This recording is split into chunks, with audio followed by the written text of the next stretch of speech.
So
bright.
I'm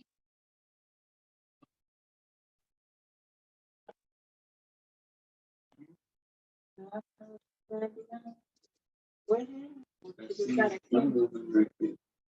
You can see. You can see yourself. You can't see it.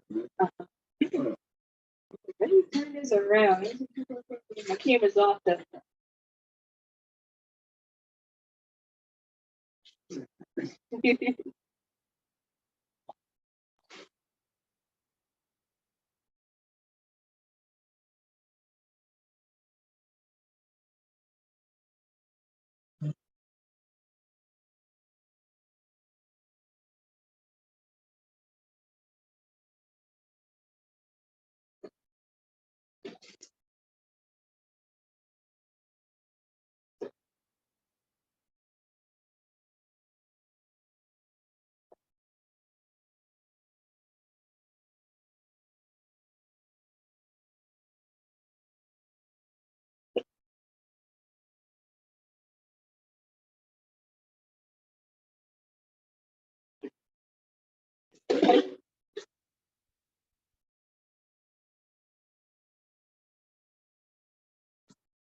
السلام عليكم ورحمة الله وبركاته.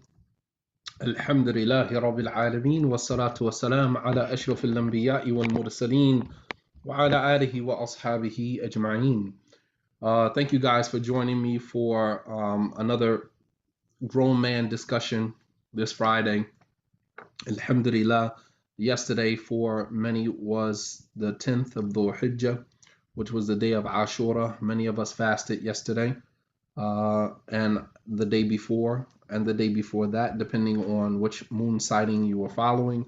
Nonetheless, may Allah subhanahu wa ta'ala yataqabbal minna jami'an. May Allah subhanahu wa ta'ala accept from us all.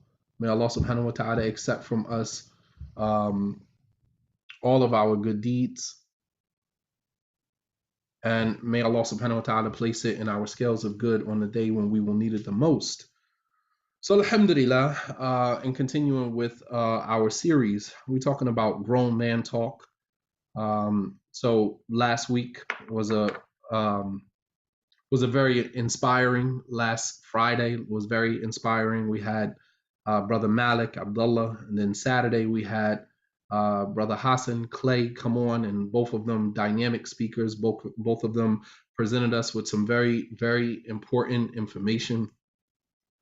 And hopefully, inshallah ta'ala, I will be able to continue bringing on more guests to provide us with more information. I think that information is not what we're lacking. It's the practicality of the information, the practical implementation of the information. And which is why, as I frame my questions to my hosts, I try to frame it in a way where I can get them to give us something practical that we can apply to our lives. We're not in need of more information. The last thing we need is more information. We need solutions, practical application of the information.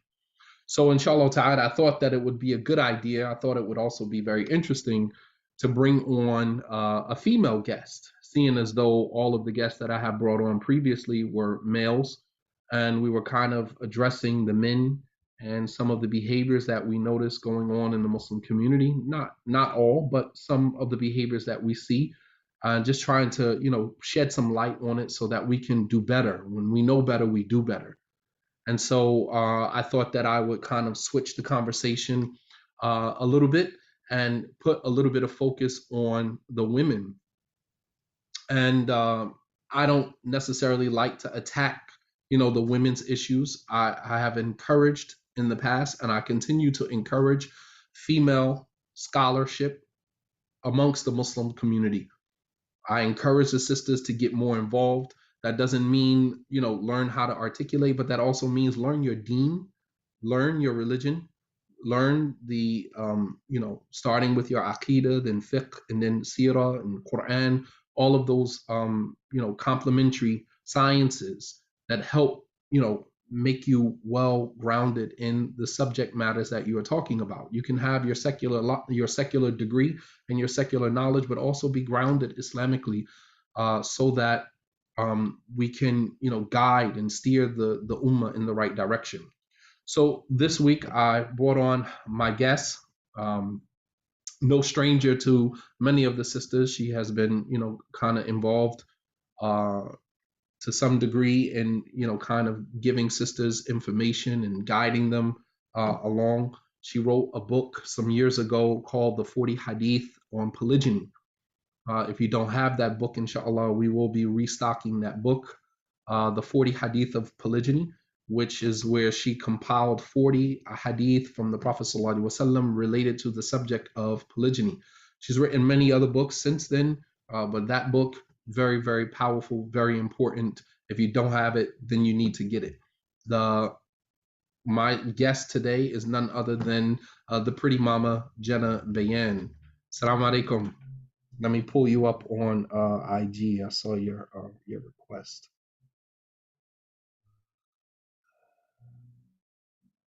Let's see. Okay, it's there. Okay, I sent the request to you. Can you see it? Okay, there you go. Assalamu alaikum. Alaikum salam. Alhamdulillah. Thank you for joining us today. I appreciate your time. Thank you for having me. Alhamdulillah, hopefully you can share some information with us that will be beneficial for both the brothers as well as the sisters. Inshallah. A lot of times, brothers kind of get chewed out when we try to steer the sisters in a certain direction, try to give sisters some information. It's always, push back on the brothers. Well, what about what the brothers do? And the brothers do this and that. So I think that it was just wise to bring a sister on and let her address the women's issues, because when you guys address it, number one, you address it from a woman's perspective. Number two, you address it also with the compassion and mercy that women need when we speak about these issues. And number three, it helps to take a lot of the pressure off of us as men to tackle those issues. You agree with that? I guess, if you want to address the women, you make a woman a bad guy, I guess. So it makes sense to some degree. All right. So our discussion for today is we're talking about premarital mistakes. Yes. Premarital mistakes. All right. We're talking about all of the mistakes that people make prior to going into the marriage, both brothers and sisters, but I want brothers to hear it from a woman's perspective also, but I also want the sisters to kind of hear it from a woman's perspective. So you provide a very unique, perspective, being a woman, that both brothers as well as sisters need to hear. So one of the things I want to talk about first is something that I think is a huge problem, and that is emotional attachment. Mm-hmm. I think a lot of brothers and sisters, get caught up in these emotional entanglements, if you will, prior to getting to that point where they are ready to make a commitment. And sometimes those emotional attachments kind of propel them to make a commitment when they're not really ready to make a commitment. So elaborate a little bit. What is an emotional attachment prior to getting married? All right. So before we jump into that, I just want to define, I guess, if you will, the difference between emotional attachment and emotional dependence. So emotional attachment, in my opinion, it is normal, but because it is a thing that propels you to want to get married to a person. If you're emotionally attached to a person, then you want to marry them, and there's nothing wrong with that, right? That's the thing that we need in order to kind of help guide us to get married. So there's nothing wrong with that. I think the problem is emotional dependent. When you become emotionally dependent on someone before marrying, before you have that full commitment from them, before you really know who a person is, that is where it becomes a breeding ground for just dysfunction. Like, you are now emotionally dependent on someone who has not given you a commitment, which means that this person, you are now putting yourself in a position to be strung along. This happens a lot to a lot of women, right? Women, we know this happens a lot to women. How many women, are willing to self-disclose, or someone, you have a friend, you have someone you're close to that, became emotionally dependent on a man, and you know, the man is basically getting everything but the kitchen sink, and you know, you are sitting there like, well, when is he going to marry me? Mm. It happens. It Mm. happens. How- And but it how- happens but very often. But if they're communicating, number one, obviously we know how that happens. That Right, happens because the wali is not involved. Right, Or absolutely. the wali is involved. However, the wali is kind of just letting them, you know, tweak it as they go, Right, not really being actively involved in the process. right. But what does being strung along? Because I don't know if a lot of brothers understand what that means. Because for men, we just spit and game. We just spit and game. We just believe, you know what I mean? Like I'm trying to reel her in. You know what I mean? I'm Right. just spitting my game. I'm just doing me. But they're not realizing the mental, psychological, and emotional impact that Right. is having on the woman. And so what does it look like when a woman is being strung along, when a man is stringing a woman along? So I want to first look at nature first. So a woman's nature is to nurture, right? A man's, to some degree, a man's nature is to nurture as well, but in a different way. It's to take care of, to protect, right? To protect and to make sure, you know, everything is okay in that situation. Not so much to nurture, you know, how we give. So a man, if that's his go-to, then that is what he is going to do, right? Even if he's not married to a person, that's what he's going to do. He's going to sell you on the fact that, you know, he can protect you. He's going to sell you on the fact that, you know, he's a great provider. Even if he's not giving any of these things to you, he just needs you to believe that that is what he is. He's a salesperson. He's a salesperson, right? This is a job interview, absolutely. So a woman, on the other hand, because she's a nurturer, we nurture from the core of ourselves. So what we do comes from our heart, right? So we are automatic. If we are nurturing you, if we're giving you something, anything, we could, you know, I know some situations of, you know, women trying to help, you know, brothers who are, you know, in school, like, okay, I'll write his paper, or I'll do, you know, X, Y, and Z. And the bottom line is that you are doing that from your heart, while what he is doing is not from his heart. It's from, you know, essentially his ego, and because it's the difference between men and women. So you are being strung along because you believe. Hold on. Go ahead. Hold back. I knew you was gonna say something. No. I need to, because we need to process this. Okay, a lot of go times ahead. we hit those, you know, those points, and then we just kind of smooth past it. Mm-hmm. And we got to back up a little bit. You said that women a lot of times are doing things from their heart, just from the core of who they are. Right. And sometimes they get used as a result of that. Right, absolutely. And the man is doing it from the position of ego, because in his mind, I got to conquer. You know, I'm pursuing this woman. So I have to conquer that. So I got to use whatever means I have to make her believe that all of the stuff that I'm selling. Right, her. Absolutely.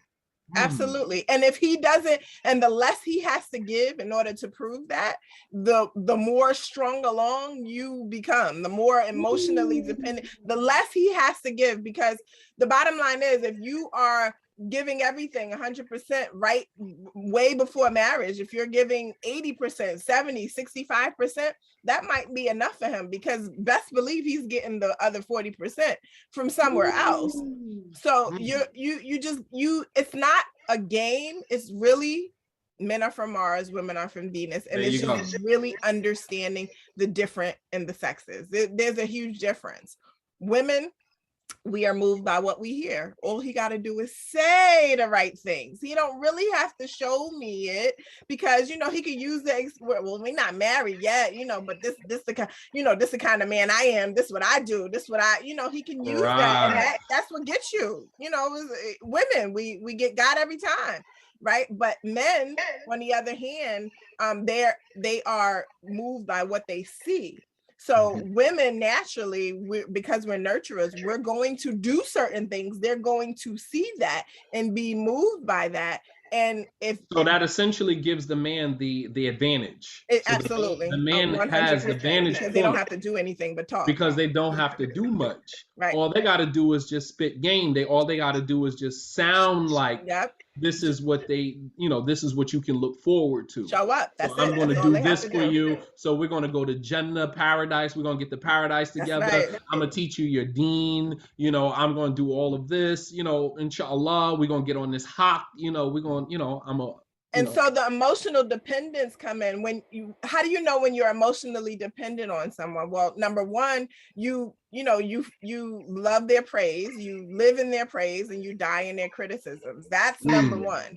And what do I mean by that? If a person can build you up and they can bring you down. So if you are so deeply affected by someone's criticism, or you're so deeply affected by what your partner says to you, you may be, or you're intending, because he's not your partner yet, right? You may be emotionally dependent on that individual. Another way to tell if you're emotionally dependent is if he has that edge over you. A lot of Muslim men will use the fact that they have, they don't have knowledge, but they want you to believe that they have knowledge. And so, obey your husband, or do X, Y, or, well, you can do this. I remember years ago, hearing, I was listening to some of the sisters in the circle. I remember hearing that the brother said, oh, he told the sister, she's like crying to the community, crying to the sisters in the community, because the brother had told her that as long as he made his intentions in front of, 3 people to marry her, that they already married and they can do whatever, and whatever. And so, and when he left her, he just kind of like left her, and that was the end of it. And she's broken in the community, and everybody's just like, how does something like this happen? This is a brother from the community, and everybody is just like, how does something like this happen? Right. And it's a process. It's a process.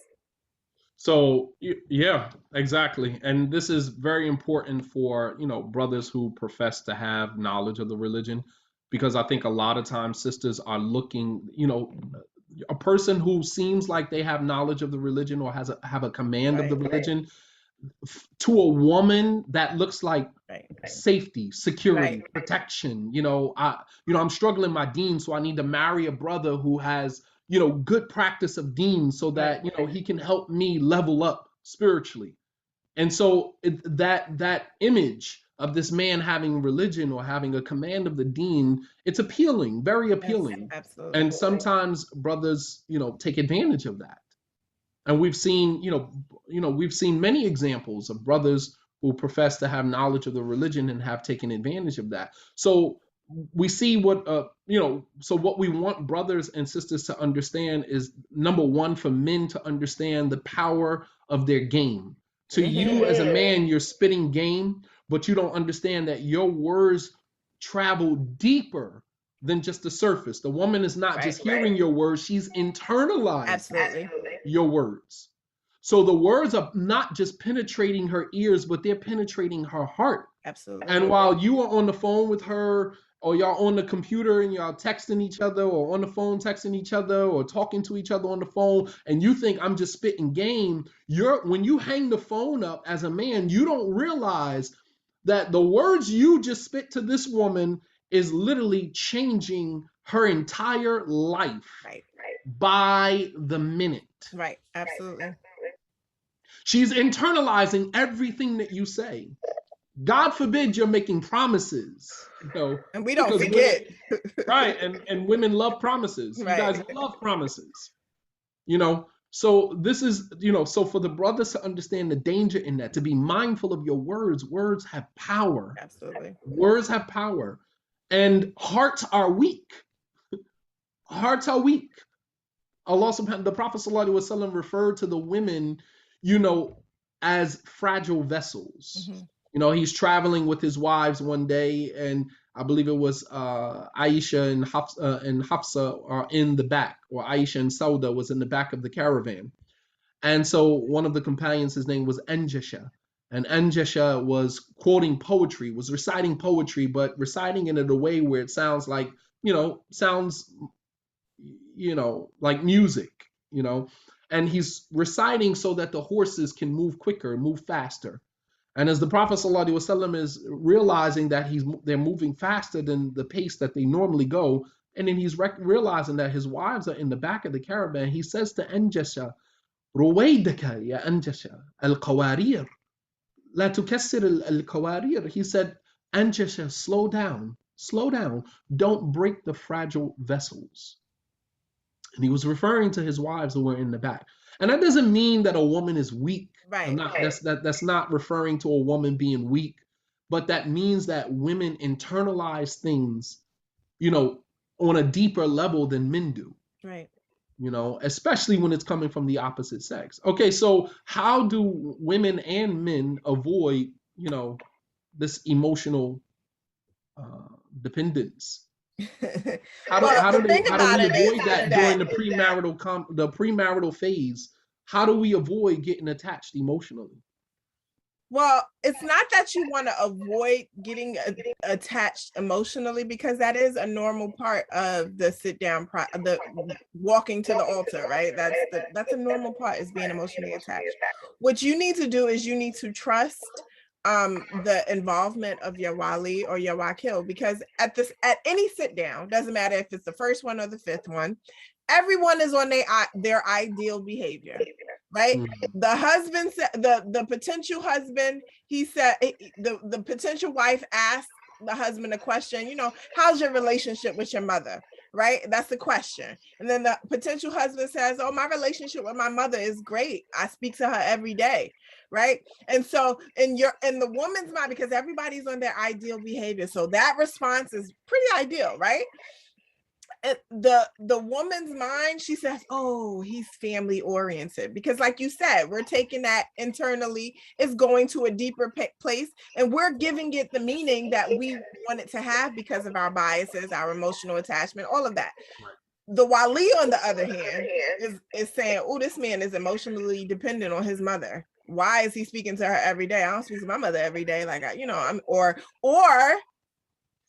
is something wrong with this, with that relationship? Is that going to come in between? Is he over there every day? Is he, what extent? I can't hear you. Is it a codependence? Is it a codependence? Right. So, that's the job of the wali. That's the job. So after you come off of your high from having your sit down, you go to the wali and you trust his perspective, and that is how you balance your emotional bias, because it's not so much emotional attachment, it's the emotional bias. You are now hearing and filtering everything through the fact that you like what you hear, you like what you see, and you just ready to get married. You ready to go all in. Right. Okay, so my since we're talking about the wali, that brings me to my next question, and that is, why are this is twofold, because you have some brothers who will kind of convince the woman that the wali's involvement is not necessary at the beginning, because we don't even know where this is going. This is the classic response. That she might say, well, we need to contact my wali, and he might say, well, the wali doesn't really need to be involved right now, because we don't even know if we're serious. We don't even know where this is going. We're just talking right now. All right. And this, I think, is a huge mistake. And the woman might buy into that and say, well, yeah, I don't necessarily need to talk to my father or need to talk to the imam, because I'm just talking to the brother right now. It's not really going anywhere. Meanwhile, emotionally, you're on a train. You're already moving very quickly. I mean, it takes one or two conversations to propel you from being, just, meeting each other to being emotionally involved. It can take one or two conversations, which is why we see a lot of people getting married after the first and second sit down. After the first and second sit down, people are literally making commitments to get married. And that's because of those two conversations that they've had. So, is it wise for a sister to say, well, I don't necessarily need the wali involved right now because it's not really serious. Let me just kind of continue talking to him, to vet him myself to see where this situation goes. And once it gets serious, then I'll tell my father, or I'll tell the wali, or I'll tell, the imam of the masjid. Well, I want to respond to that, but I want to respond to that in the context of our current culture. Because if you take a look, if everybody could just take a step back and just kind of like look at our culture and where we are as a people, a lot of, and it came up in our conversation last night that we had on Zoom. A lot of women are not only like the dominant forces, but they're, very accomplished. They're, very, forthright. They're very, very, I don't want to say aggressive because that's not the right word. Assertive. They're very assertive. They know what they want. They're not afraid to go after that. And so that is the culture that we have now. And so you'll find there are a lot of women who are initiating those types of contact. Who's the one who will slide in the brother's DM? Who's the one who will send a brother a message? Who's the one that tap her friend on the shoulder? Yo, can you ask so and so about, like that's where we are now as a people. So if we look at that and we put that, back into the perspective of Islam, how do you not lessen yourself, but how do you change what you've become as a result of our culture? How do you combat that? The bottom line is, number one, he's not the one. That man that is willing to, the man that responds to you in the DM, if you are the one initiating the message and he responds and he's game, he is not the one for you, because street codes still apply. How you get them is how you is the karma that is going to come back to you. So that still applies. Hold up, go back. Don't pass over that. Let's go back that, because the sisters need to hear this, because there are a lot of women who initiate the DMs. Right. And I can say that personally, even for myself. I know. I can say for myself that I have gotten DMs, "Are you married, brother?" And it's just like, but you already know I'm married, so why are you even asking that? Mm-hmm. Are you looking for another wife, brother? Brother, can you help me get married? I.e., I'm interested in you. To the end of it. But Right. they are initiating the DM. Right. They are initiating the DM. And so what you're saying is that with women, and that's not necessarily a bad thing. I'm not saying that to condemn certain sisters. I'm not condemning them. I'm not shaming them or blaming them. I'm not saying that that's a bad thing. But what I am saying is that, and what you're saying is that if the sister initiates the conversation, the response from the brother that she should be looking for is what? She DMs him, say, "Hey, I looked on your page," or whatever the case may be. "Are you, currently married? Are you interested in getting married?" What is the response she should be looking for from that DM? Sis, I am interested. Let me have your wali, your wali's number. I mean, it's not gonna be that straightforward. He probably respond with, I've been looking through your Instagram, I'm checking you out, I like what I see. So, let me get them digits to your wali. And so, and then that is the one you want. That is the one you want, not the one that is game, because if he's responding to you, you are not the only one in his DMs. Woo! Talk about it. And a lot of women, a lot of you said it, I didn't. A lot of women, this is part of their delusion. They think that they are the only one he's talking to. If he responds to you and says, he "Well, responds to everybody," or just send me a number, I'll hit you back real quick. You are not the only person he's doing that with or has done that to. And you just made it easy. You just made the game easy for him, because men in their entirety. They, not that they play games. I don't want to, condemn men, because that's not what this is. But they will, play the field, so to say. You know, I mean, it's like a lion. There's one lion, one male lion to a pride. You know, there's one rooster in the hen house. There's only one. You know, so that, you know, primal instincts are there. And so you just made the game easy. It's not, and that's, I'm glad you said it like that. I'm glad you phrased your comment like that, because a lot of women, what happens is that when they're talking about male behavior, they say it in a way where it's very condescending, very condemning, you know, and it's like all like toxic masculinity, like you know, everything about being a man is just toxic. Right. And the thing if you even look at another woman, you're toxic. You better not. Some of it is just part of our nature. Right. We're looking at a female to male, you know, female to male, you know, ratio. Disparity. And we're talking about, even in the Muslim community, we're talking about maybe 5 to 1. 10. And in 2007, it was 7 to 1. So 7 to 1 in America. In the African American Muslim community, the ratio is even higher. Even higher. So you're talking about one man, you know, in the midst of all of these women. And you just made the game easy for him by... You just made the game easy by saying the wali don't need to be involved until we get serious. Right. And then the danger in that is that when do you draw the line that it's serious? After sex. Right. After you've already had sex and now you're feeling guilty, you feel horrible, you feel ashamed, you're making toba, you don't want to live with this situation anymore, so you want to rush and get married because you need to get that feeling off of you, and then you go and tell the wali, because or after you find out he's married.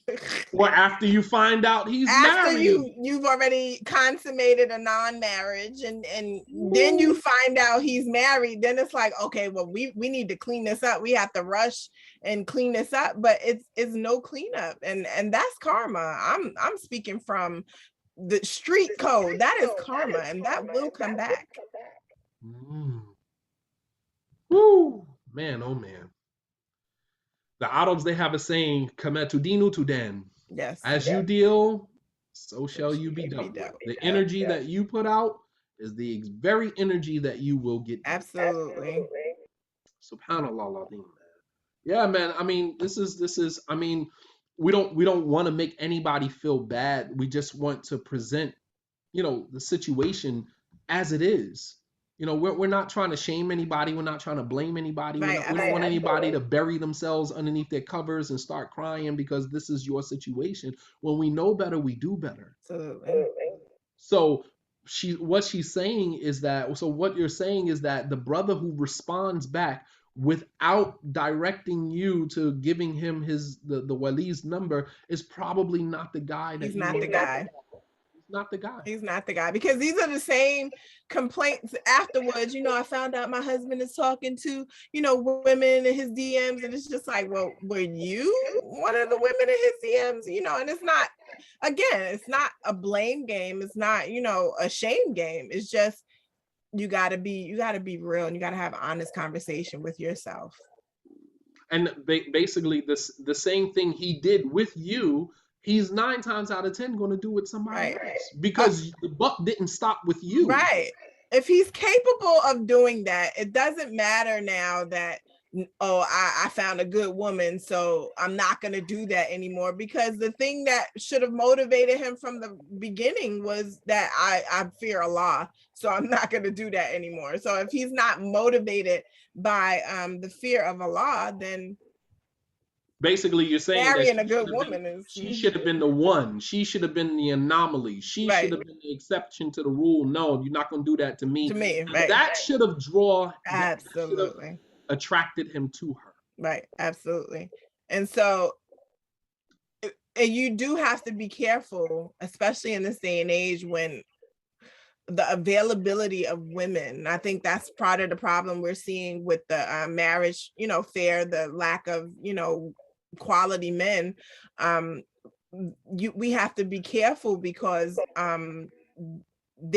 in order to have a woman, in order to have that comfortable life, they don't have to do much anymore. We're not making them, holding them to the standard of the Prophet sallallahu alaihi wasallam. We're not holding them to that standard. We're kind of like bypassing a lot of the steps that we're supposed to follow in order to get to the prize. We're not doing the work. And it's hurting us in the worst way. Absolutely. You know, it's not hurting anybody but us. We are the ones that hurt as a result of that. And here we are having these conversations every week, drawing attention to this stuff, you know. So the wali should be involved from the very beginning. Absolutely. Absolutely. I mean, the wali is not to be looked at as like a police or whatever. You can talk to your, you know, intendant. You can go, y'all can go on dates, but just as long as the wali is there. You know, I mean, it's don't bypass the steps. There's people, you know, of other faiths who don't get married for 5-10 years. They've been living in a house with somebody for 10 years. And after 10 years, they say, you know what, you are not the one. And they separate. And that's crazy, because we go 5 weeks and we're like, this is the one. And it's two ends of the same exact spectrum. So you really have to ask yourself, what is the balance here? Well, Islam is easy, you know, as long as there's a wali present. Take some time to get to know the person, especially in this day and age. Take some time to get to know the person. And not only that, for men, I'm speaking to the men, the wali is a protection for you. I mean, if you know, like I know, that you don't want to, if you consider this woman for marriage, obviously, number one, physically, she meets your standards, because obviously you wouldn't even be in the situation if physically she didn't meet your standards. So you mean to tell me that you feel comfortable with yourself being in the room alone with a woman that you consider physically attractive? Mm-hmm. You feel comfortable enough to be on the phone or be in the DM alone with a woman that you feel is physically attractive? Are you that delusional? Even the Prophet ﷺ said that there is no fitna that Allah has left for men greater than women. This is the Prophet ﷺ. Yahya bin Ma'in, one of the great scholars of hadith, he was almost 90 years old, and he said, the thing that I fear most for myself is women. And they said, well, anta fi hadha sin, you at this age still fear women? He said, absolutely. And this was a scholar of hadith at 90 years old. Wow. And here you have these young men, 28, 29, 30, 35, 42, 45, and you feel that confident to be in a room alone with a woman that you consider physically attractive, or be on the phone or be in the DM alone with this woman. Like, you should tell yourself, no, sis, you need a wali. Right. I don't trust myself around you. Right. Fact of the matter, I don't trust myself around you. You understand? You know, so, you know, very important, man. This is a very important, you know, so the wali should be involved from the very beginning. The moment you make contact Absolutely. with the man, the wali needs to be involved. The men, for your own protection. Absolutely. You, sis, I consider you to be the most gorgeous woman I have ever laid eyes on. I don't trust myself around you without a third party. We need your wali around, because I fear for myself. Absolutely. We overestimate ourselves and underestimate shaitan. Yeah. So my next question is centered around not being totally honest at the beginning of the courting process. And that goes for brothers and sisters. So I'm just gonna throw it out there. I want you, from a woman's perspective. Go ahead. Give me 5 things that women are not honest about at the beginning of the sit down, because I want the men to hear this from a woman's perspective. What? I should be asking you that question, because let me tell you. No, let me. Men lie pretty much about most things. We have sons, so we know they lie about a lot. So last night we had our discussion with the women who will be attending the marriage fair. And Right. so one of the activities we did was to determine whether or not this question was a good question to ask. And so one of the questions was should a brother, is it a good question if a brother asks a woman, is it a good question if a brother asks a woman, so sis, tell me, what are you looking for in a brother? And so the majority of the responses that I got was that, yeah, that's a good question. Like, of course, because you want to know, right? He should want to know. And immediately it was one person who sent me a message and she said no. And after everybody is just kind of like talking and arguing their points, I responded with, no, it's not a good question. Why? Number one, you giving him game for free, right? You're moved by what you hear. So right now you're telling him exactly what you want to hear, and all he got to do is take that, paraphrase it in his own words. That's it. Live up to that. that. Back to you. So sis, what you looking for in a husband? Well, I'm looking for a brother who's on his deen. Right. Okay. Right. All I gotta do is play the dean I'm role. on the dean, right? Yeah, Yep. I I'm get looking my whole for a family brother up who for that. is financially stable. Right. Won't start lying about my finances. Right. The whole game. So it's important to be able to redirect the question and get from him what you need to get from him. So how do you redirect that question? Well, tell me what you can offer in a marriage, because that gives you the power button in that situation. So that's how you shift the power of the question. You shift the power of the question, right? So let's go back a little bit. Mm-hmm. So sisters, if you're listening, when a brother says to you, so sis, what are you bringing to the table? What are you looking for in a husband? What are you looking for in a husband? Rather than saying, I'm looking for X, Y, and Z and itemizing, giving him the blueprint to what you're looking for, to just kind of assimilate that behavior, even though that's not who he is. Right. Rather than giving him the playbook, redirect the question, shift the power in the question to asking him, so what do you bring to the table as a husband? Right. What can you offer? If we get married, what do you bring to the table as a husband? What are you going to provide as a husband? And I'm not talking about finances. Right. Finances is a different conversation. Besides finances, right, what do you bring to the table? Right. Because that's a conversation that we usually don't have. Right. Brother can have money. We're not even talking about finances, because I think that's a big problem that a lot of sisters make, is they stop at finances. Your worry, your anxiety, your concern is all wrapped around finances. I want a brother financially stable. I'm not taking care of no man. I'm not taking care of no brother. Got it. So what happens is, once you get to the conversation of finances, which might actually be your first question, the first thing on your list is his finances.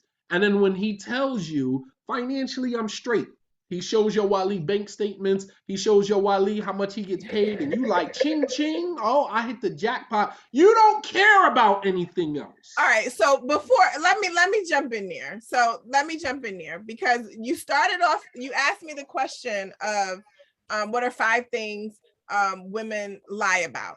So that's one of the things, I think, in all honesty, that is one thing that women lie about, is women, although no woman wants to be, wants to take care of a man, but I don't think that women lead, in all honesty, the women I've met and the women I know, I don't think that they lead with the ambition of being taken care of, right? I think that a lot of them lie about their need to feel like they're being taken care of. I think a lot of women do that. I think no, it's okay, whatever we can work together. And so what happens is the man puts in his mind, all right, I don't have to do much, she's not requiring much, like, oh, I paid my own bills, I do this, I do that, trying to give off this air of independence. And then the truth of the matter is you want to be taken care of just like every other person wants to be taken care of, but I think that is definitely one of the things that women lie about. Another thing, meaning lie to themselves right? They lied to about themselves about like, right. I don't really need a man, who he don't have to be 100% financially stable. We can grow together. We can, as long as he love Allah, and we good, and I think that's one of the biggest lies ever told. Another thing, I don't think it's general across the board that this is something that women lie about, but what I can do is give you a little female game for free. So I hope you're taking notes. I hope brothers are listening up. What I will do, and I'm going to catch it. Hold on. My pretty mamas. A sister posted, "Sis, stay on game, stay on code." So we do know that women have a code, but just to give men just a little glimpse, a little insight, because by educating them, by educating the men, you are essentially helping them to approach you in the proper way. In the proper way, right? So what I will say is that, for example, a woman can get a question like, so tell the brother asking the woman a question. So tell me, how's your relationship with your father? Right. And so you saying to yourself, well, dang, my father put me out when I was 17, and, we just started getting, or whatever the conversation is to yourself. And that's not something you necessarily want to expose in your first sit down. So what women do is I don't know how to say this in a correct way. So I'll give you an example. Well, yes, my relationship with my father has grown so much over the years. Right now we're the closest we've ever been, right? And so that's the response, and that is the truth. But what the man's job is to say, okay, let me look a little bit deeper into that, because you're the closest you've ever been. Well, how far away from each other were y'all 10 years ago? So it's really just reading into the language that we use, because we're not going to give you, no woman on the face of this earth wants to lead with any type of weakness or insecurity, or that's like women's nemesis. We don't like insecurities. We do not like things that make us feel insecure. It doesn't matter what that is, doesn't matter what that thing is. There are women in this world who don't like their own children because their own children trigger insecurities in them. So you have to be aware that this is number one. So no woman is going to lead with insecurities unless she's strong in her spot. If she's strong in her spot, or she believes that she really, that's also, a weakness. If she believes that, he's going to protect me, then she'll tell you all her insecurities and everything. And then, you sitting there like, is this therapy? But that's TMI, gave me right, TMI. You gotta be, so it's two ends of the same spectrum. It's either, she giving too much, or you have to be able to decode what she is saying, because she is going to tell you the truth. I think women pretty much are very honest in their approach to having sit downs in marriage. And that is why, for the most part, not all the time, for the most part, the women are the ones who are taken advantage of, because they do give, from the core of them. I agree. And if a brother says, well, the sister wasn't honest about this or about that, a lot of times, as you said, it wasn't that she wasn't honest, is that you didn't understand. You didn't dig deep enough. Right. She said, yeah, we okay. So what's your relationship with your ex-husband? Oh, we on good terms. And right. You got to ask yourself, okay, well, what the heck does that mean? Right. We're on good terms, right. So don't just assume when she says we're on good terms, and then you're like, okay, well, then you walk into the situation green, not realizing that being on good terms meaning we ain't, slashing each other's tires anymore. That's right. what on good terms mean. Right. I ain't shooting at him and his current wife anymore, Right. Put the gun away. That's what on good. So it's the man's responsibility to look further, look deep. Some men are just not inquisitive. Right. They take everything on face value. They just, this is what she said. And some women do the same thing. Well, I think Women it has a lot to do with ego. I think that also has a lot to do with ego, because I think men just really believe that they are that good that this woman's not gonna lie to, like, nah, like I'm getting the real out of every woman I meet, like, because I am that good. That's ego. That's ego. That is ego. Yeah, ain't no woman gonna lie to me because because I would be able to spot that. Meanwhile, she running circles around you. Right. Mashallah. So yeah, I mean, these are just some of the little inside scoops that men don't necessarily get, and I do appreciate you kind of going in your bag and sharing that. I'm sure a lot of the women are not Pretty Mamas is coming for me. I feel it. They're gonna come for you. They're gonna attack you in the DMs that you let us in on a little bit of game. But here again, letting us in on that helps us to do better in treating you better.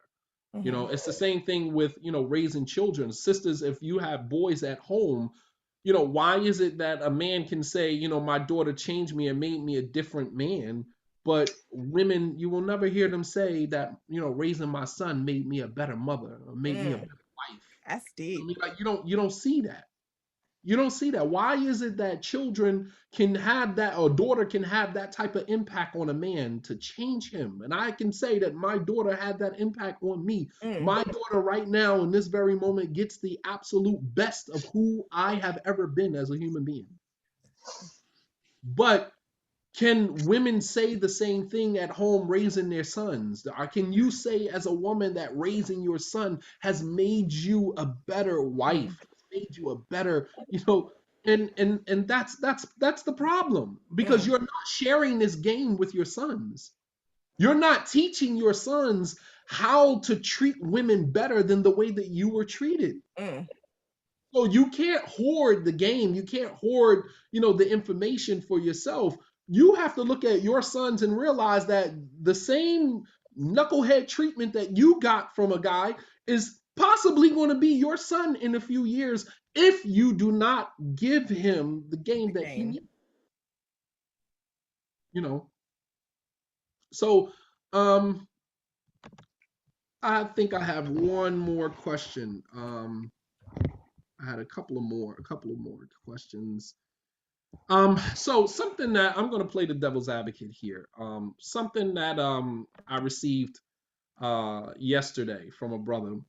I get all types of DMs and all types of, brothers just kind of looking for their in, just thinking that, I champion the women's cause and I never give brothers, their due of their rights.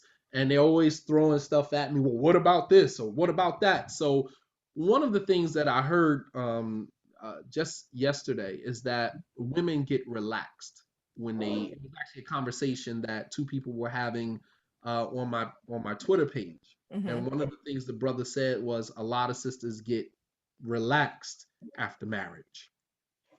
So during marriage, at the beginning, at the premarital phase, I cook. Sis, what's your favorite meal that you like to cook? Oh, I throw down with some shrimp, scampi, and blah, blah, blah, because everybody thinks that shrimp and, all of the sea creatures kind of make you look, more rich. Right. So I can do shrimp scampi and, I do this and I can make that. And the brother's like, oh, yeah, that's what's up. And then, a year or two after the marriage, it's just like, where that shrimp scampi at? It's like, it's like women. So the brother's argument was that a lot of sisters do a lot of, selling themselves as well at the beginning of the marriage. And this might be especially true to a woman who is very desperate and really wants to be married. So she's going to exaggerate and exacerbate all of, it's going to be like this. The experience is going to be like that. And then after marriage, the brother seems like, those things, those promises, she hasn't been consistent. Is there any truth in that in your eyes? I mean, to some degree, yes, but I want to be very fair.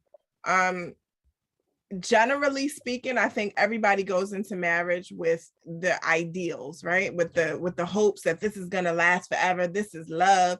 This is that. And so what happens is when you have those ideals, there are a lot of unsaid, unverbalized expectations. And so when you don't verbalize your expectations, when you don't, when you are not expressive of in a healthy way of how you want your relationship to be, or how you expect your love to be exchanged, or just things that you want in a relationship, you have unsaid expectations, you are going to be disappointed. There's not no if, ands, or buts about it. If you have expectations that are not verbalized, that are not expressed, you are going to be disappointed. And so I think what happens is that a lot of women, we tie our ability to do great things and cook that shrimp scampi and make a steak for breakfast,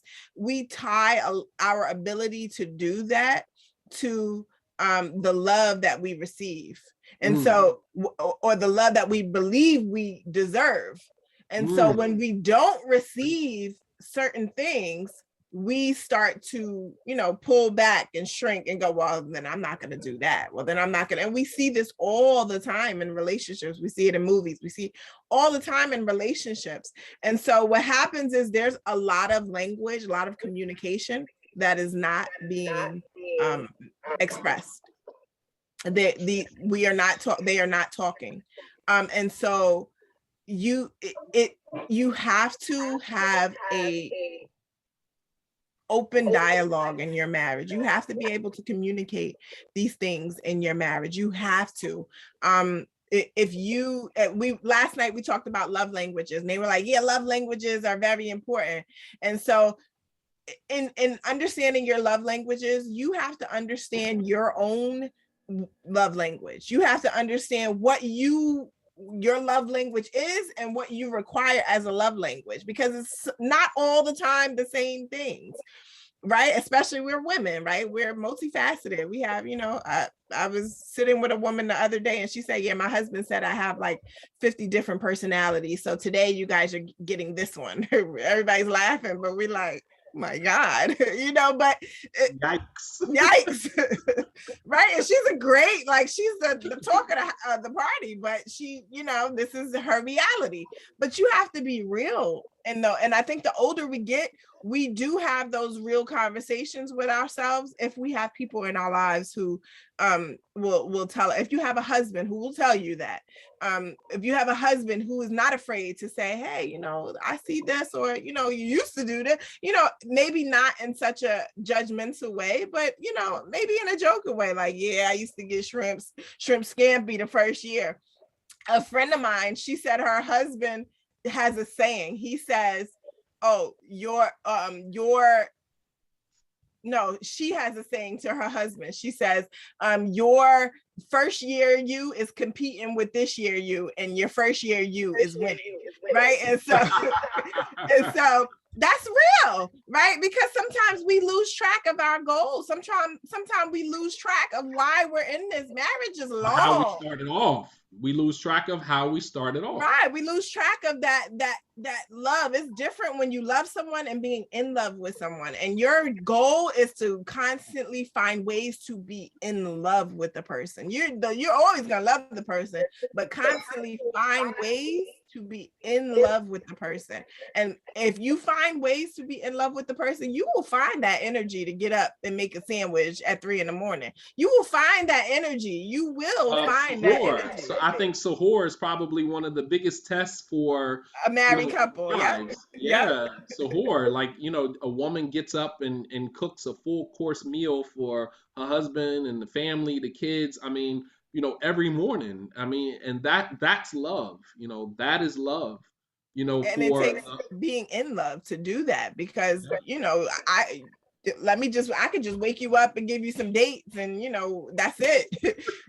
He'll be all right. I've heard women say things like, he'll be all right, and it's just like, the prophet eat dates, here you go. Here you go. The prophet ate dates, drink you some water, you'll be all right, right? But if she get up, she know you like coffee. She knows you like, you like breads and butters and salmon cakes and all these, and she's gonna do that for you, then that is a love language, and you have to appreciate that. And if you're not getting it. If you got that the first year and then all of a sudden you're not getting it, brothers, you have to sit yourself down and ask yourself, okay, what am I not? What are some things that I can do to help make this woman be in love with me? Because she has fallen out of love with you. I pull no punches. If she is not who she was when you first married her, then there are reasons for that. She has fallen out of love with you. She's not thriving. She's not thriving in a relationship. And because if she was thriving, then the degree in which she's servicing you as the husband would have actually increased, not decreased.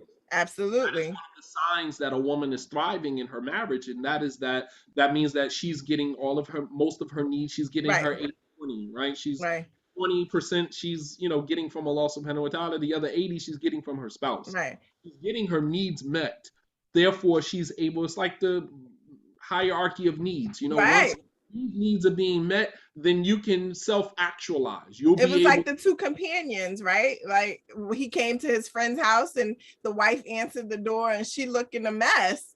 And it's like she's looking a mess because he's forgotten about her. Like he's not. Absolutely. Very good point. That's her where she is. Abu Darda, Darda, right? When Salman went to the house to go visit Abu Darda, and Darda came to the door dressed in raggedy clothing. And he asked her, why you dressed like this? And she said, because your brother, Abu Darda, has no concern for the life of this world, meaning he doesn't care about me. And that's the blueprint. That is the blueprint. Very good. To bring it back to the hadith. Absolutely. And I remember one time when I was the imam at UMM and we were up at we were in the Poconos for the marriage retreat. And I remember there was an older brother, Sheikh Abdul Kareem, may Allah subhanahu wa ta'ala preserve him. Amen. And we were doing a presentation for the married couples, and we asked everybody to stand up and tell us their name and how long they had been married. And I never forget, Abdul Kareem stood up and he threw everybody off with this, but it was some old head game that I think a lot of young brothers can benefit from. We went around to each couple, brother stood up, my name is so-and-so, me and my wife have been married for X amount of years. We got to Abdul Kareem. Abdul Kareem stood up and he said, my name is Abdul Kareem Salahuddin. Me and my girlfriend have been married for, I love it. years. And we like, your girlfriend? He was like, that's my girlfriend. My girlfriend, man. This has been my girlfriend from day one. And what he's giving us is that mentality that although we're married, we don't have to go into these roles that, make us, so dormant, Mundane. Right. And there's no energy. We don't invest in it anymore. Like that's still your girlfriend. Right. In Islam, girlfriend and boyfriend are haram until you're married. And once you're married, she could be your girlfriend and he could be your boyfriend as long as you want them to. Right. I like that. Absolutely.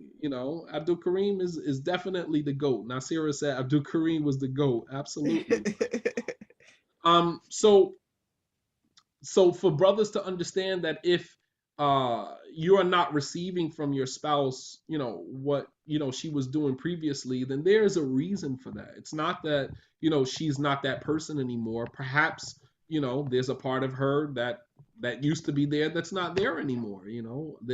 Perhaps there's some resentment. Perhaps there's something there. But it's not just that women get relaxed. And on the conversation that they had on Twitter, the sister kind of went back with the brother and she said, well, wait a minute, what do you mean that, we're not giving you what we gave you at the beginning? She said, we push children out, we carry children, we push children out. It takes, years for our bodies to recover from these things. Obviously, it's not going to be the same. So I think sometimes there has to be some sensitivity there. Absolutely. The things that women go through in the relationship.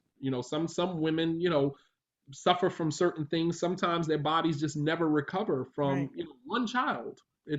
I know sisters whose bodies have never recovered from one child. Right. And whether it's hypothyroidism, low thyroid, the thyroid is not functioning properly, and all of that affects their energy, their ability to serve you, and their ability to give you what you believe that you deserve as a husband. Is symptomatic. Like it's not just she doesn't want to cook for you anymore. They're symptomatic of a bigger problem. Absolutely. Okay, so as I like to end with, all of my guests, I like to 5 pieces of advice for sisters, 5 pieces of advice. For sisters. Number 1, you are the prize. Whoa. You are the prize. Whoa, say that again. Number 1, you are the prize. So I think especially in this imbalance, the disparity between the amount of single men that are available for marriage and the amount of single women that are available for marriage.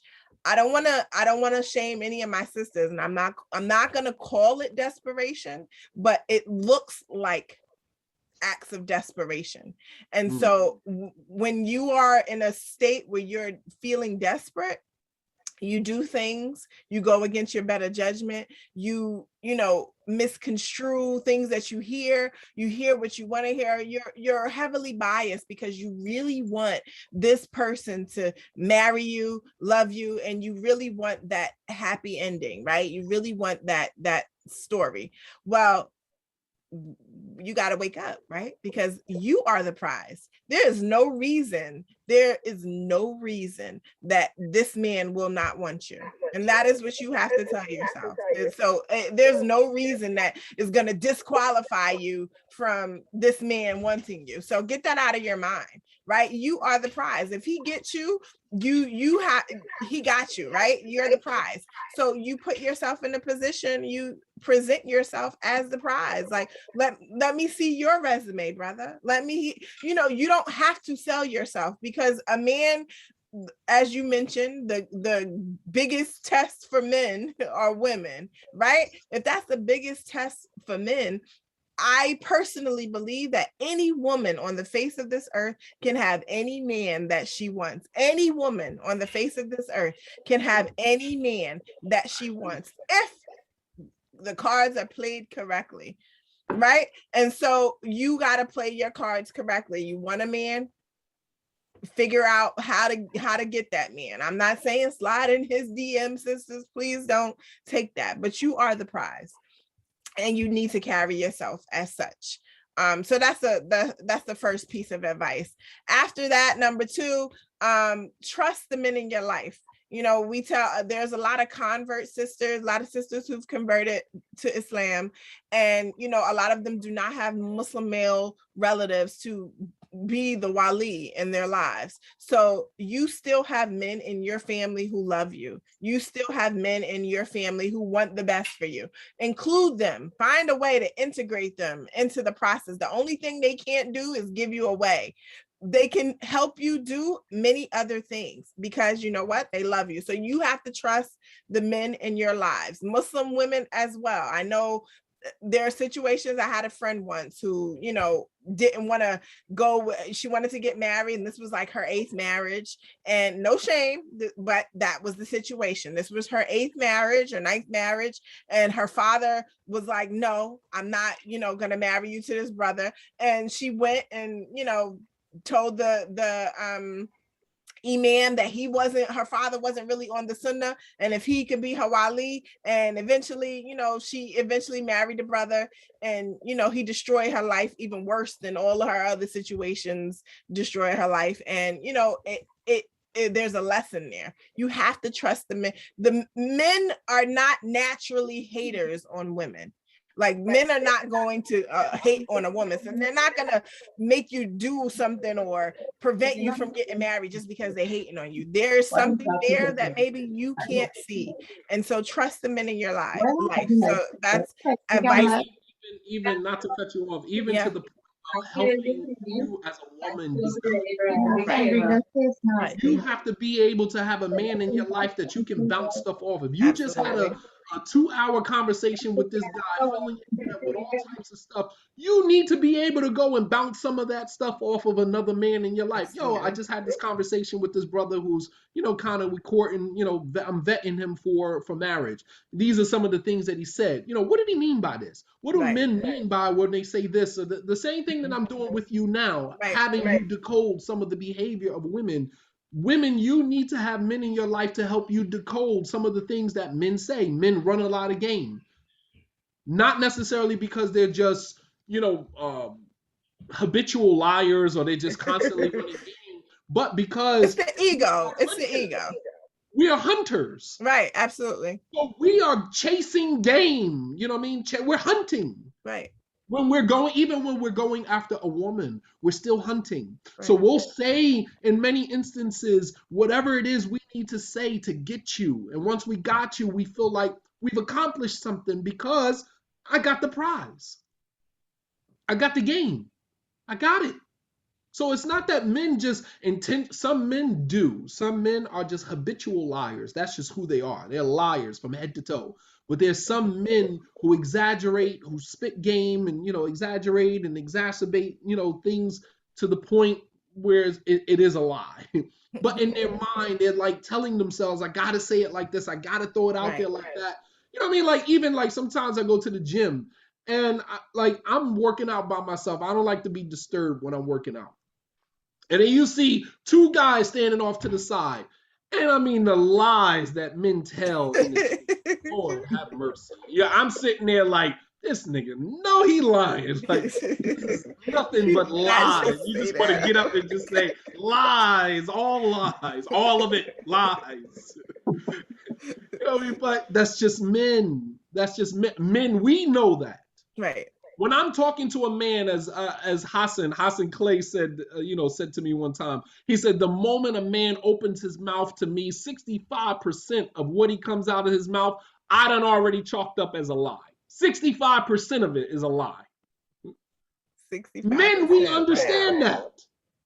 Yeah, the other day, I was on this yacht, I was chilling with my man and, we were smoking cigars. And what he really means is that he was sitting in a car with his friend smoking cigarettes. Do you understand what I'm saying? Like, we know that it's just BS. Right. It's nonsense. You're lying. We know that. As a woman, here again, you guys internalize. Right. So you're like, oh, really? Oh, my God, he has a yacht. And, they were smoking cigars and he was hanging out on Sunday. And one day he going to take me on that yacht. And it's just like, girl, he ain't got no yacht. And on his Instagram page is just his finger with a picture of a cigar. And you don't know what that is. You don't see no water, no nothing, but you all in. It's pure manipulation. Right. So, I mean, but if a woman doesn't have a man there to say, hey, baby girl, let me explain something to you. Right. Let me tell you what he really meant by that. Right. So that you can help. So, but if you're constantly pushing all of the men out of your life because you're going to handle this stuff by yourself, you're setting yourself up for failure. Okay. Number 3. Know when to compromise and when not to compromise. Number 1, you never compromise your religion, right? You can't compromise on that. So you hold those standards. He asked, oh, send me a picture, and you in some jeans, send me I don't know, it could get worse than that, no. But knowing when to compromise. Well, there might be maybe has a really great work record, but really right now in this little, last 3 months, it's been really hard. Or, because of the pandemic, it's been really hard. But because you've talked with your wali and y'all checked facts and you guys know, this guy, he's a hard worker. He works hard. He can provide. He will provide. He will get to that point again and be able to provide. Then you can compromise on certain things for that moment. But knowing when to compromise and when not to compromise. And I think that's a big I remember reading before, women, one of our biggest faults is that we speak when we should be quiet and we're quiet when we should speak. And so you see a lot of that in, permeate in a lot of memes today, women finding their voices. And it's because at times when you are supposed to advocate for yourself, at times when you are supposed to maintain, your voice and be assertive, you shrink. And then there's times when you are supposed to kind of, take a step back. For example, in the pursuit of marriage, take a step back and, trust in the wali and trust in that process. And you, instead of taking that step back, you are, the forerunner and you are assertive and you're not bending, you're unyielding. And, a lot of times, a lot of people find themselves in, dangerous circumstances when that happens. So. Very good. Okay, 4. I can't think of a fourth. Those are the three. Those are the. If you was talking to your daughter, you were giving some advice to your Ooh. daughter, what would you say? If you were giving advice to 20-year-old Jannah. So I was I giving know you ain't advice too to far from 20-year-old 20 now. Jannah. I think you're like 24 now, but Oh. if you were 20 years old, what would you say to 20-year-old Jannah? 20-year-old Jannah, I would say, pretty much on that same line, but a little bit more. Learn how to say things in a way where you get what you need and not leave any pain, any hurt, anything behind. And I think, and to speak to your point before, I think my sons have definitely taught me that, because anybody from Brooklyn out there, y'all know we're very direct, we're very to the point. I'm not this is what it is. And so I had to learn, from my husband and from my sons that, you can break a boy, you can break an ego, you can break a male ego with your words. And so you have to be sometimes when you deliver things, you have to be very precise and very, deliberate. And that takes wisdom. And so that is a piece of advice. If anybody is out there struggling with, delivery, especially if you're from New York, that is something that, take time to learn how to do that. I think right now we have go ahead. Learn how to, just kind of summarizing, learning how to communicate your needs without, breaking the ego. Right. That's a good piece of advice. Very good. To be tactful. Right. To fit, as my favorite, that Clay couple would say, to finesse the situation. Finesse the situation. Very good. Right. Okay, last piece of advice for the sisters. This is really good. MashaAllah. Last piece of advice to the sisters is take care of you. And that is what I would say to 20-year-old me. And I think not that was ever something that I struggle with personally, but I always made that a priority. And one thing that I see for a lot of women, we get lost in having children. We get lost in raising those children. We get lost in being wives and being homemakers and being, employees. We get lost in doing so much, and we don't take time for ourselves. We, as a gender, we don't. If a man, it's been 2 weeks, he's going to get that haircut. He don't care if the baby pamper need to be changed. He don't care if it's thundering and storming outside. It is time for his haircut. He is going to get that haircut because he knows that he has a woman at home that is going to do that. Well, you know what? I'm not telling you to turn the tables, but I am telling you to find a way to make you a priority, because that is important to your well-being. And sometimes the responsibility of being in love is on you, is on your self-love. The responsibility, it's not always him. The responsibility of being in love is loving yourself and showing yourself that you love you. If it's attention, if it's whatever it is, whatever you like to receive as love language, do that to yourself. Figure out how to make that happen and make yourself a priority. Because as you receive, you learn how to love yourself, you are able to give the love to others. Absolutely. Loving yourself is about learning how to love others better. Absolutely. That's what self-love is all about. You want to be able to give the people that is in your circle, the people in your vicinity, you want to be able to give them the best version of you. Absolutely. And you can't do that if you are constantly forgetting about you. Absolutely. Can't pour from an empty cup. Right. You can't pour from an empty cup. Okay. Beautiful pieces of advice. Sisters, I hope you guys are taking notes. Last thing, 5 pieces of advice for the brothers. What? I was not expecting that. Yeah, we same thing I did with Malik, same thing I did with Hassan. At the end of every program, we like to give 5 pieces of advice to each one. Brothers. So 5 pieces of advice to the brothers. Looking out into the Muslim community, seeing what is going on, speaking, on behalf of the women, what advice would you give to the brothers? 5 pieces of advice, really quickly. Brothers, I'm talking to you like I'm talking to one of my sons. Number 1, take care of the women in your family first and foremost before you step out and try to get married or, you know, expand your family. Take care of the women in your family. You have sisters, make sure they're okay. You have nieces, make sure they're okay. You have your mother, make sure they're okay, because there's something in that relationship and that taking care of that relationship that will teach you some of the skills that you need, that you probably missed growing up, you know, being a teenager, being a young boy. You don't learn, you don't absorb a lot from that process. But as you grow and you become a man, you kind of come away from, you know, the women in your life, because you're out there in the world, you know, living in the world. So definitely take care of the women in your immediate circle first before you go out there, because that'll teach you, that'll ground you in how you deal with other women. That's your blueprint. That's your blueprint for how you're going to treat every other woman in your life. Right. How you treat your mother, how you treat your daughter, how you treat your, how you treat your, you know, your sisters, how you treat your aunts, how you treat your female cousins.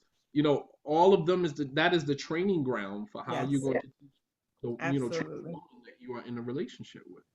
Absolutely. Number two, for our African American brothers, we are not your enemies. I know that we come with, we all as a people collectively, we all come with our own traumas and baggage and, you know, things, undesirable points and, you know, characteristics that are not necessarily, you know, normal.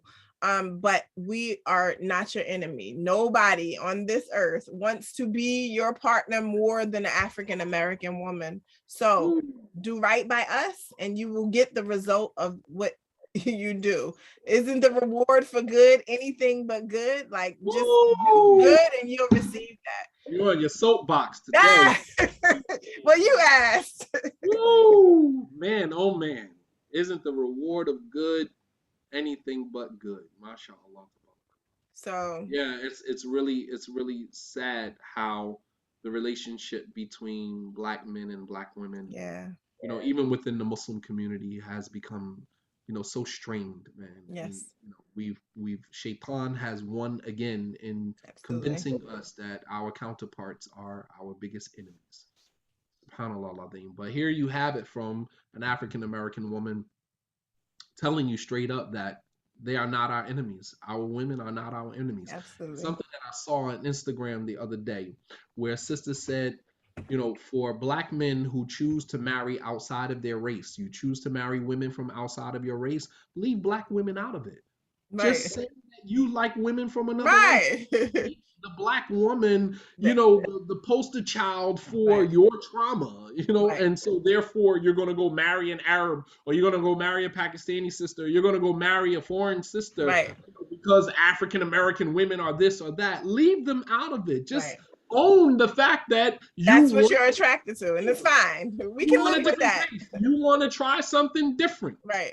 We can live with that. Right. But don't make Black women the cause or the poster child for your trauma and your pain, so much so that it pushes you to go marry outside of your race. Right. There's no woman on the face of this earth that would love nothing more than to stand by your side than the woman of the same hue. Absolutely. Absolutely. Okay, 3. Okay, 3. Ooh, this is profound. This is profound. There is nothing too great for Allah. And I think I say that because the male ego wants greatness. The male ego wants validation in his own greatness, right? And so there's nothing too great for Allah. So if you just work hard at whatever you want and you have a partner that shares that vision with you, you can achieve whatever you want to achieve. You don't have to game it. You don't have to lie about it. You don't have to, you know, try to control people to get it. Just work hard and you can get anything that you want. Anything. If you want a house in the Bahamas, like that's what you want, you can get that. You just have to do the work, right? There's something I say, you know, to my students, everybody wants to get to the top of the mountain, but it's the climb for me. Just do the climb. Find somebody to build with and build with them. Find, just do it. Do the work. Stop gaming your way through life. Stop gaming your way through life. Nobody wants to see a 40-year-old man still kicking game. Like that ended at like 27, 28. Like get over it. Nobody, like that's not the move. That's not the move. So if you're a bachelor for life, if you're a bachelor in your heart, you don't see yourself building with somebody else, then don't pursue marriage. You don't have to, your sin is between you and your Lord. Like that, you don't have to pursue marriage because you don't want to sin, but you're creating even more problems. So, nothing is too great for Allah. Find you a good partner and build. Absolutely. Okay. 4. That was 4. The first one was. You're supposed to be writing these down. What was the first one, y'all? That was 4, right? Okay. Give me one more. All right. One more. I give you one more. Oh yeah, somebody said that was 3. Okay. Give me one more. Because that was a jewel within itself, mashallah. Okay, mashallah. So don't let your mistakes define you. I think a lot of, and like I said, I'm saying it like I'm talking to my sons. Don't let your mistakes define you. I think, especially one thing I do know is that men usually are broken by their first heartbreak, right? So I know, and I will give that to you men out there. Men are broken by their first heartbreak, right? And what that does is kind of makes him like, a beast, like he gonna go hard now because that's not gonna happen again. And so you have to be mindful, and you have to trust in Allah in that process. Yeah, I lost my train of thought, but it's okay. Well, you were talking about how, men are usually broken by their first love, right? And then it's extra hard to make sure that doesn't happen again. Right. What did your initial point was? I can't remember. Someone said, "Don't let the world make you cold." That's a good one. It was a whole soliloquy I had, but it just, sometimes it happens. Don't let your mistakes define you. Don't let your mistake. There you go. Don't let your mistakes define you. So your girl Princess got you on that one. Hey girl, thank you. She always got my back. Yeah, don't let your mistakes define you. You are not the total sum of your mistakes. Right? You are because you've experienced certain things. You are as well someone else's experience. You are going to break hearts. You are going to get it wrong with one or two of your kids. You're going to there are things that are going to happen that are going to be a result of your actions. And so, but you don't have to let that define you. Choose to be a better man every day. Every day you wake up, be better than you were yesterday. As long as you keep growing and keep striving, you will accomplish that. Thank you. Absolutely. Thanks, Princess. Thank you for your time. I really appreciate it. Thanks for having me. Everyone listening appreciates it. May Allah subhanahu wa ta'ala reward you. This was so profound. So, and these are, here again, just people from our community, just influential people in our communities that are working within their own capacities and doing big things. We might not know about them. The whole world might not know about them. They're not these big scholarly names that we are used to hearing, but they have their finger on the pulse. And I have, from the very beginning, have always tried to use my platform to give other people an opportunity to share their expertise with us, because I don't profess to know everything. I don't even know half of everything. As Musa said to Khidr that, he saw a bird sitting on the boat as they were traveling, and the bird stuck his beak into the water and took his beak out of the water. And Musa turned to Khidr turned to Musa and said, if all of the knowledge that I have and all of the knowledge that you have were put together, it would not compare to the amount of knowledge that Allah has, as much as the water that is left on the tip of the beak of this bird as it dips its beak into the water. You understand? We don't know everything. We don't know half of everything, you know. But what we do know are people who are working in certain capacities, and it's, you know, to be resourceful, to reach out to people, to put them forward and allow them to share their expertise, share their knowledge, their information, so that we can benefit. This has been very beneficial on this Friday night. I pray that Allah subhanahu wa ta'ala continues to bless you, continues to reward you for all that you do, and may Allah subhanahu wa ta'ala reward you for joining us. Ameen, ameen. Thank you, and may Allah subhanahu wa ta'ala reward you immensely. Ameen. Thank you for having me. Assalamu alaikum salam. You can go ahead and log off. Okay, so as we conclude really quickly, you know, alhamdulillah, I think that conversation was much needed. Conversation was definitely beneficial. Hopefully looking to bring more sisters on to speak and to benefit us with, you know, with what they have to offer. I just think that more sisters need to get involved, as I've advocated for many years. More sisters need to get involved in learning about the religion and being able to articulate themselves in a way that will push us forward as an ummah. All right, you guys have, you know, so much to offer, and you know, for the life of me, I don't know why, you know, many sisters do not come forward, do not put themselves forward, knowing that the void is there. All right, nobody's saying that you have to put yourself out there. You know, everybody would like to be humbled. Everybody would like to be humble. I would like nothing more than to sit back and allow other people to step forward. But sometimes when we see a void, we have to step in and do what it is we have to do. May Allah subhanahu wa ta'ala reward you all, inshallah ta'ala. Next week, I will have Dr. Hassan Akbar, and we will be talking about characteristics of the Prophet that men have lost sight of. So Dr. Hassan Akbar out of New York, also out of Brooklyn, New York. Many of you have had the opportunity to hear from him. Inshallah, he will be my guest for next week, inshallah ta'ala. Jazakumullahu khairan. Wa sallallahu ala nabiyyina Muhammad wa ala alihi wa sahbihi wa sallama tasliman kathira. Wa akhiru da'wana anil hamdulillahi rabbil alameen. Wassalamu alaikum wa rahmatullahi wa barakatuh. وعليكم السلام ورحمة الله وبركاته. جزاك الله خير.